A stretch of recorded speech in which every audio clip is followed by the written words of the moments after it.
రేవంత్ పాలనలో రైతులను ఆదిలాబాద్ జిల్లాను తీవ్రంగా నిర్లక్ష్యం చేస్తూ ఉన్నారు. సన్నవడ్లు పండినాయి, పండి అన్నారు. పోయిన యాసంగిలో మా నిర్మల్లో, ముదోల్లో, మా బోతులో, మా ఆదిలాబాద్ జిల్లాలో సన్నవడ్లు అమ్మిన రైతులకు ఈ రోజు వరకు కూడా బోనస్ పైసలు రాలే. మళ్ళా పంట చేతికి వచ్చింది, పోయిన పంట కూడా ఇంతవరకు బోనస్ ఇయ్యలే.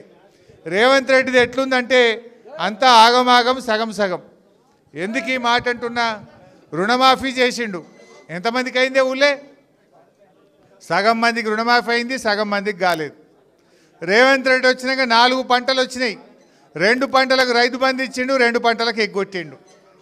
బోనస్, ఒక పంటకు బోనస్ ఇచ్చిండు, ఇంకొక పంటకు ఎగ్గొట్టిండు. ఏది చూడు అది రైతు బంధు అయినా సగమే, రుణమాఫీ అయినా సగమే, బోనస్ అయినా సగమే. కరెంటు కూడా మున్పట్లెక్కి వస్తున్నదా? మీరు చూస్తే కేసీఆర్ ఉన్నప్పుడు ఎప్పుడు ఇబ్బంది రాలే. సాయంత్రం 6 గంటలకు కరెంటు పోతే మబ్బుల 3 గంటలకు 4 గంటల దాకా 8-10 గంటలు కరెంటు తీసేస్తున్నారు. మోటార్లు కాలుతున్నాయి. మున్పట్లెక్క కరెంటు కూడా వస్తున్న పరిస్థితి లేదు. చివరికిగా యూరియాన్ని ఇచ్చినాడే. రేవంత్ పాలనలో యూరియా బస్తాలు కూడా దొరకక లైన్లలో నిలబడి జనం పరేషాన్ అయిపోయింది. యూరియా బస్తాలు ఇవ్వలేని చేతగాని దద్దమ్మ ప్రభుత్వం రేవంత్ రెడ్డి ప్రభుత్వం. రైతు బంధు ఇవ్వైతివి, రుణమాఫీ చేయవైతివి, బోనస్ ఎగబెడితివి, చివరికి ఎరువు బస్తాలు కూడా ఇయ్య శాత కాలేదు నీకు. కొంతమంది ఎరువు బస్తాలు దొరకక అమోనియా కొనుకొచ్చేసుకున్నారు. 900-950 బస్తా కొనుకొచ్చుకున్నారు. ఎరువు బస్తాలు దొరకక కొన్ని పత్తి చేనులు ఎర్రబడిపోయినాయి. వర్షాలు పడి నిర్మల్ జిల్లాలో తీవ్ర నష్టం జరిగింది. రేవంత్ రెడ్డి హెలికాప్టర్లో చూసిండు, పోయిండు. ₹1 వచ్చింది ఎవరికన్నా? ఇవాళ అకాల వర్షాల వల్ల నిర్మల్ జిల్లాలో మునిగిపోయిన పంట పొలాలకు ₹1 ఇచ్చిండా రేవంత్ రెడ్డి అని అడుగుతున్నా.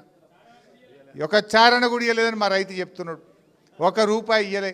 ఈ రకంగా రైతులను అడుగడుగున నిండా ముంచిన ప్రభుత్వం రేవంత్ ప్రభుత్వం. అందువల్ల మీరు ఆలోచించండి.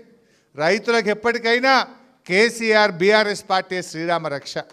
కేసీఆర్ గారే రైతుల్ని మంచిగా చూసుకున్నాడు.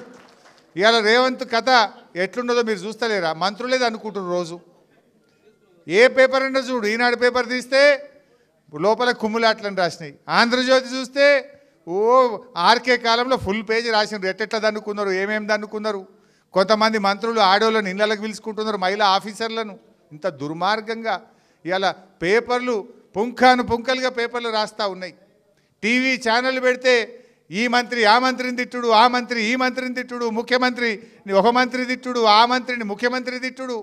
పాలన తక్కువ, పంచాయతీలు ఎక్కువ. పబ్లిక్ గురించి ఏమైనా ఆలోచన చేస్తున్నారా? అరే క్యాబినెట్ మీటింగ్ పెడితే యూరియా బస్తాలు దొరుకుతున్నాయా లేవా అని చూడాలి. క్యాబినెట్ మీటింగ్ కొడితే తుఫాన్ వచ్చింది, వడ్లు కొంటారా లేదా, జల్దీ వడ్లు కొనుండ్రి అని మాట్లాడాలి. అరే పోయిన యాసంగి బోనస్ ఇవ్వలేదు, గా బోనస్ జల్దీ ఎట్లా ఇవ్వాలనో క్యాబినెట్లో మాట్లాడాలి. పిల్లలకు 2 లక్షల ఉద్యోగాలు ఇస్తామన్నాము, గా ఉద్యోగాలు ఎప్పుడు ఇస్తామో క్యాబినెట్లో మాట్లాడాలి. వీళ్ళు ఏం మాట్లాడుకుంటారు? తన్నుకునుడు. కొండా సురేఖ క్షమాపణ చెప్తున్నది.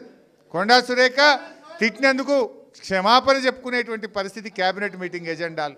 ఇలా క్యాబినెట్లో ముఖ్యమంత్రి హెచ్చరికలు, మంత్రుల నిలదీతలు, ఇవన్నీ పత్రికల్లో చూస్తే హెడ్లైన్స్, బ్యానర్ ఐటమ్స్.